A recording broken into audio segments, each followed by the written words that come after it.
So one of the questions that I had for you, Sean, was how often should somebody be going in and looking at these documents, and what should they be looking at when they're thinking about their estate plan?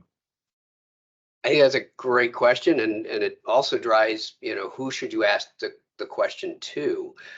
So when we see some things with regards to documentation, I mean, a lot of times there's some generally easy things to look for. I mean, if you have a document that's 20 years old, your life has changed quite a bit. So things are going to have to change with regards to that. Now, that being said, you could see some major life-changing occurrences, either economically, from a family, from a business perspective, that might have occurred in the last 3 to 5 years. So those would be things that you would say, is this plan still in effect? Does this still make sense? And you've got to work with a coordinated team to find that out. So we talked on some of our other conversations about, what a CPA role, what the attorney's role, what the planner's role, what the advisor's role are, and what we're trying to do together. So it's getting all that information and saying the documents are correct, and making sure there's a process to say, we're going to review these, right? And I think you see that in your day-to-day when you take a look at documents for us and our clients, and we go, all right, there's something missing here, or are we sure this is correct, right? Yeah.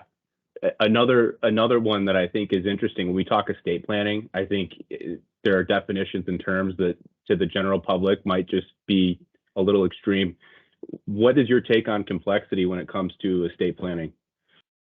Well, our general philosophy when we work with clients is, let's try to make things as simple as possible. We have come across very complex estate plans that do have the ability of maybe saving a little bit of tax here. However, the complexity associated with managing things like that, we have to look at it and say, does the complexity and the potential for not doing some administrative function, is that worth what we're trying to save? Is that worth the complexity that we have to go through?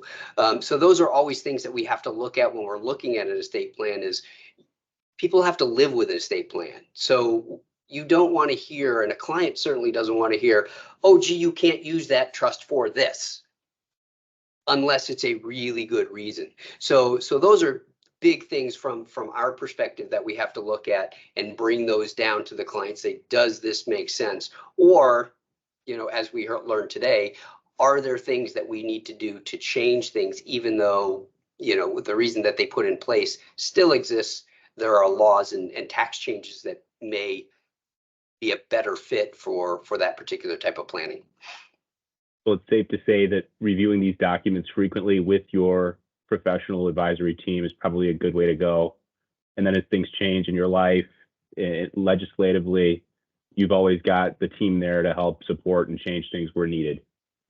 Absolutely. It's not a set it and forget it process. So having a process to keep those things updated and up to date, always really important. So I think that was a big takeaway from today.